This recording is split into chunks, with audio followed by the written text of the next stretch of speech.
You know, we're coming up to Easter, and they've got a few other events happening here at St John's at the church over Easter. And on Thursday night, this coming Thursday night, we're having a foot washing ceremony at 6:30. And that might sound a little bit strange for those who might not be accustomed to it.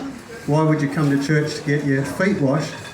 And if you know the story leading up to Easter, where Jesus has his Last Supper, you might know of the Last Supper that he has with his disciples, as the bread and the wine.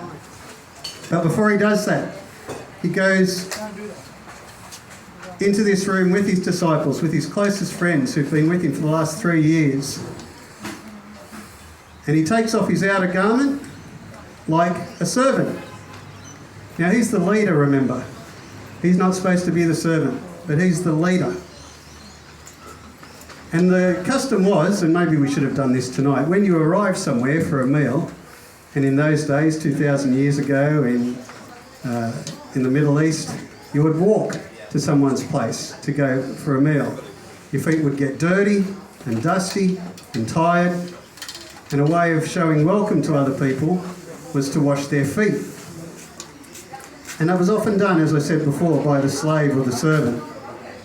But in this case, Jesus, the leader, the one who has been followed by so many people, hundreds, thousands maybe of people, he's the one who washes their feet. And the disciples can't understand what this is all about.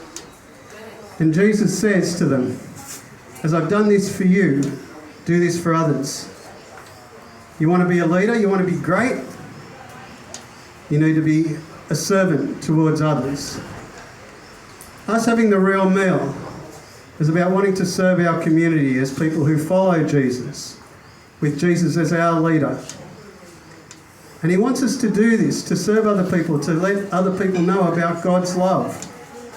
And God's love is the thing that I believe that will change this world. It has an impact on this world. It has an impact on individuals. It had an impact on me.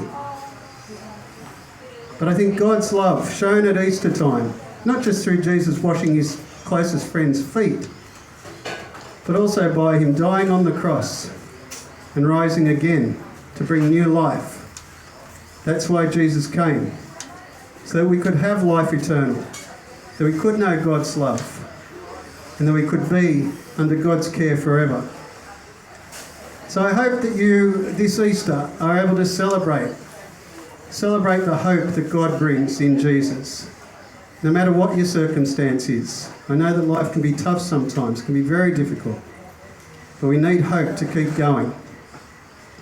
And that's the hope that comes at Easter.